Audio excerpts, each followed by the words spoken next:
Hey, what's going on, guys? Today we're going to be taking a look at the HG Dragonar-1 plus Lifter-1 set from Bandai. This was a kit that came out last year that originally I just passed on just because I thought the design was kind of retro, not really for me. Just the colors, the design, everything I wasn't all that into, and so I just passed on it. I didn't bother picking it up to review it and share it with you guys.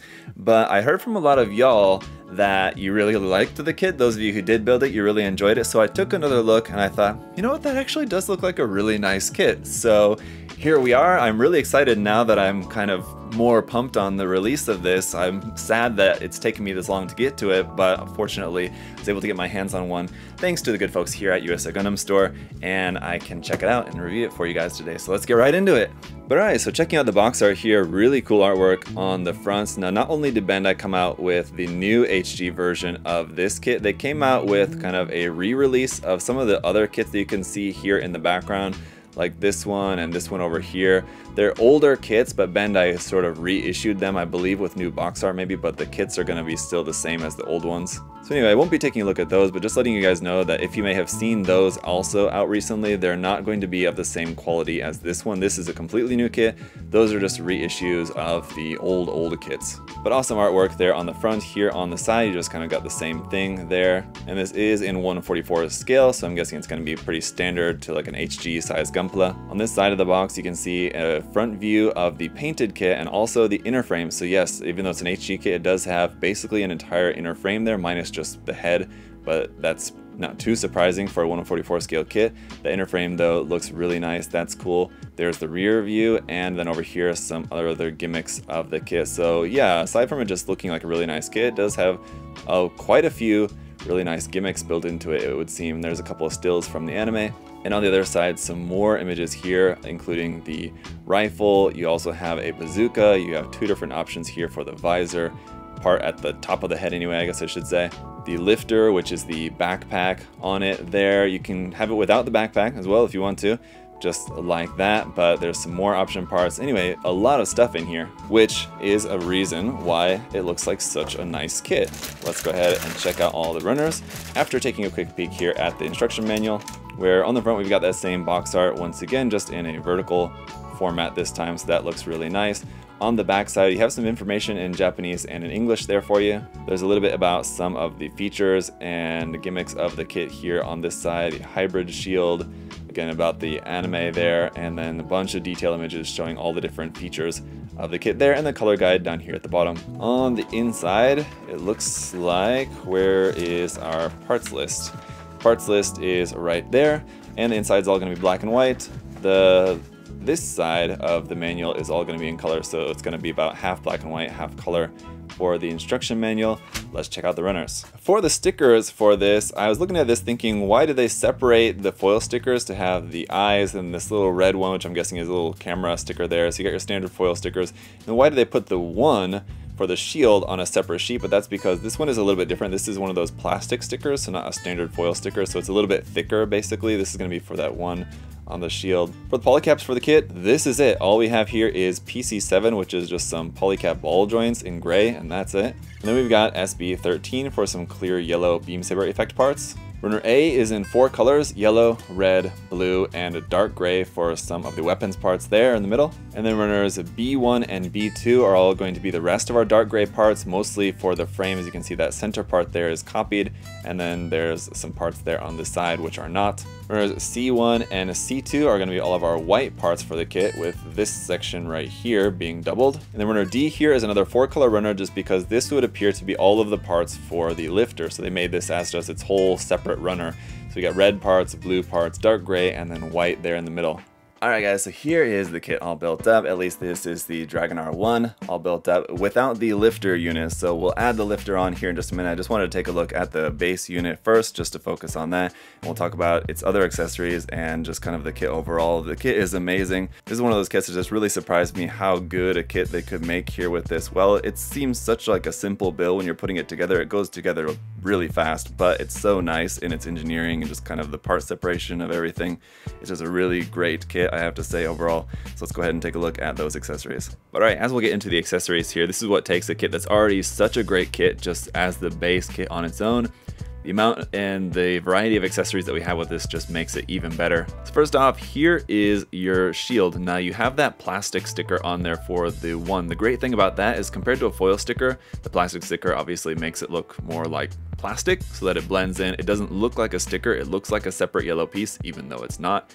You got some detail here on the back, although the back of the shield is kind of the one area of the kit that I feel like is a little bit meh. But yeah, the whole design of the shield as well as a lot of design aspects of this mecha just really make it seem like a race car turned mobile suit kind of thing. But easy enough, this just clips right here onto the side of the arm like that.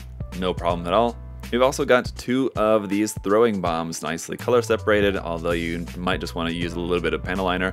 On all the white parts in general on this kit, there's not a ton of detail, but definitely filling in any details that's in a white section of the kit, just putting a little bit of panel liner in there. I would recommend just gray or something, light gray would be fine, just to help bring out those details. And here on the throwing bombs is one particular case of that where just a little bit of detail on there would be nice. But you've got two of these throwing bombs, and these can be plugged onto the side of the arm, so you could have one on one side of the shield and the other, or you could have throwing bombs on both sides. It does seem a little bit interesting to have bombs strapped onto the side of your arms, where typically a shield would go. Just kind of seems like a good way to just blow your arm off. But fair enough. Moving on, we've got our close combat laser swords here attached onto the sides of the hip. Nice long handle on those for doing a two-handed grip, and I assume it's going to be able to. We'll find out here in just a moment. But we do also have a separate piece for the dual connected state. So you don't take your two separate ones and connect them together in some way. You just have its own separate piece, which is nice. That's just going to mean that it's more solid. You don't have to worry about it being two pieces connected together, just being one solid piece there like that. Totally fine by me. Stick your two clear yellow effect parts in there, and it's going to look very nice here for that. Then we've got its rifle, which is actually a hand railgun. So this one is also a really cool design on this. You don't really have any seam lines, as all of what would be seam lines is just made up as like a detail panel line there, except for maybe just a little bit like right there on that part, but otherwise really nice. No camera sticker or anything on this, is just exactly how you see it like that. This part here will raise up, and that's where you can store like this little ammunition clip right there. You've got 3 spare ones of those, and there's also 2 extra ones stored in the side of the arm right there. So you've got plenty of those left over. That just folds down. The secondary handle, which is also quite long, which should be very nice and handy for a two-handed grip, that also moves up and down a bit. Otherwise, nothing really else moves on this. And then what I assumed is a bazooka is actually a double barrel hand rail gun. So I guess just a double barrel version of the rifle essentially, but looks like a bazooka to me. This one does have a little sticker there for the camera. The main handle will move forward and back for getting this up over the shoulder with no problem. Your secondary handle for doing a two-handed grip moves side to side, and again, just really nice long design on that, so you're not having to stretch too far with the arms to get a two-handed grip. On this, again, no seam line on that, so very, very nice design. Overall, really cool look to this weapon as well. And as for holding the weapons, our option hands for this kit are just going to consist of these 2 holding hands right there, which you can use for the laser swords, and then we've got a single trigger finger hand here for the right side for holding on to the railgun weapons, and that's it for hand options. So it's the only real aspect of this kit that I feel is a little bit lacking, just because it's so great everywhere else. Would have been nice maybe if it would have come with a couple of other hand parts, just to kind of be a little bit more icing on the cake, maybe closed fists or open expressive hands, maybe would have been cool. But moving on then to a couple of other option pieces. Here we have, this is an option piece that you're going to have to use in the backpack for when you have the lifter attached onto it. And then this is an option piece here for the head. This red part here on the head, you've got 2 different options that you can use for this, and it's going to give you a little bit different look. So you've got this version. Let me just go ahead and swap that off and show you what the other one looks like. And it kind of would have been nice if we would have had 2 sets of these yellow parts so that you didn't have to swap those as well. You could just pull off this kind of whole section and just switch that all out without having to swap those, just because they're kind of small and fragile. But here's how that alternate one is going to look. Not terribly different. This one kind of extends out to the front and down a bit more, so it kind of gives you a little bit different look there for the head. One other little weapon that it has here is going to be stored in the back of the legs, and going to be kind of a little bit difficult to pop this out of there. But you've got these 2 knives stored in the back of the leg. Those are going to be a single part there, but nice design and nice detail on those for an extra little weapon to be added in there as well. And then last but not least, of course, we have the lifter unit with these missile pods there, and then the wings can move up and down, and your secondary set of wings also can move up and down. Going around here to the back, these thrusters can move up and down. This whole kind of section moves like that, so I guess it can be lifting for a vertical, I don't know what you call that, vertical takeoff, something like that, right? But really nice in its design. Again, the color separation of everything is really nice. Painting this is going to be super easy. In order to mount the lifter, you got to go around here onto the back, and you're going to remove this little part here in the center. Take that out. You're going to lift up these little flaps here and fold out these thrusters. Those will fold down like that, and we're going to plug our option piece, that one that we saw just a minute ago. You'll plug that into there. The lower part of the lifter plugs in here into the center, just connects right into there like that. And to mount the top part, you need to just pop off the head, so that's out of the way. This part just drops down, kind of fits over the top of that and connects in the back, and we can pop the head back onto there, and it's as easy as that. Simple. Once that's on there, it looks even more cool, I would say. It's a really cool looking kit. I can't wait to try out a few poses with this guy, but before we do, let's just talk a little bit about the articulation here, and I do also want to give you guys a size comparison, because this is a little bit smaller than you might think. The head will go up to about there, down to about there. Up, it's kind of a little bit lacking in its upward movement of the head, unfortunately, but down is just fine. Side to side, obviously no problems there. Here in the midsection, you've got a stomach crunch there, forward and back. A little bit here side to side as well, so nice range of movement there, and obviously rotation here at the hips as well. The shoulder joint will swing forward like so, and you can raise that shoulder armor up. I'm going to pop the shield off there for a moment just to show you that then the arm can extend upwards to about a little bit more than 90 degrees, about that far up. You can rotate the arm at the bicep there. Your elbow joint is going to give you a full, basically full 180 degrees there, so a full bend out of that double joint in the elbow, and then the wrist is just on a simple ball joint there. We don't have any front skirts to speak of, but the side skirts will move up and down a little bit there like that. The back skirt, that's just fixed in place, that doesn't move. At the hips, you're able to get the legs all the way out to the side, all the way up to the front, no issue with that. Nice double joint here in the knee as well to give you a nice full bend with that. And again, just love the color separation of this with that being separate parts there. So just again, painting this is going to be super easy. Down here at the foot, this little bit of ankle armor right there will move up and down. The foot itself has a little bit of a toe bend there, so you can bend the toe up a little bit, but not down at all. So for downward movement of the foot, you just have to bend the whole thing downward at an angle, which is not that much, but kind of enough. Side to side movement here as well. But then for a real quick size comparison here as well, comparing this to a 1/44 scale AL Strike, which obviously is going to be, a bit similar just in kind of the way their backpacks work. You can see that it's going to be pretty standard 1/44 scale Gundam size in terms of the size of the kit. It's not anything really too big. But I mean, the other cool thing that I will just point out while we're here is that the kit is able to stand perfectly fine on its own with that backpack attached in there. Obviously, it is going to be a bit back heavy, but it's not really having any issue there just due to the design of the feet, I think, just being quite nice and it being a pretty well-balanced design.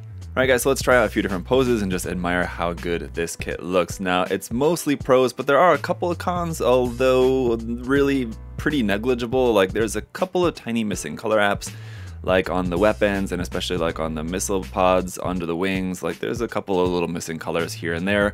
Overall, the color separation on this kit, though, I feel like is really nice, just how the parts are separated out so that when you go to paint it, as long as you're planning on painting it in the official color scheme or, a variation of that, painting this kit is going to be very easy just by the way that the parts are separated out. And as I mentioned before, I do kind of wish that this maybe would have come with some additional hand option parts, but considering it's a Bandai HG kit, it's really not surprising that it has very minimal hand options. Bandai doesn't really make it their practice to give you lots of hand options in the kit. It's just wishful thinking on my part, so I wouldn't really count that against the kit. What it has is perfectly good enough for hand options. And then I guess the only other real con that you could say about it is just that maybe there's a little bit of a lack of surface detail around on the model, but I feel like that's just kind of part of the design. If it would have been more detailed up, I mean, certainly that would have appealed to some people, and I think if they were to make like a master grade version of this, there would definitely be more space to maybe add a little bit more details of it. But for the design and considering the fact that it's an HG kit, I think the amount of details that you have on there suits it, but I can understand for those people who do like kind of more detailed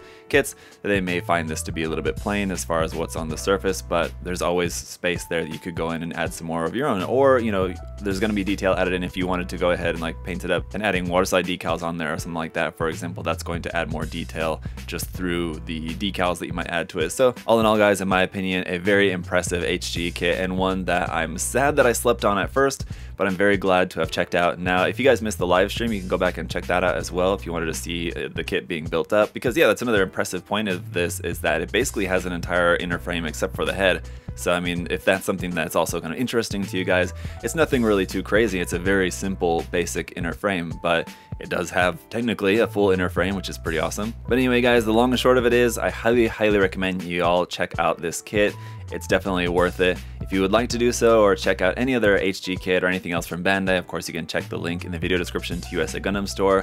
You've also got paints, tools, supplies, and everything else you guys might need there as well, so check out that link. Until next time, hope you all have a great day. If you'd also like to leave a like and or subscribe while you're here too, that'd be greatly appreciated. But until next time, guys, I'll see y'all later. Bye bye.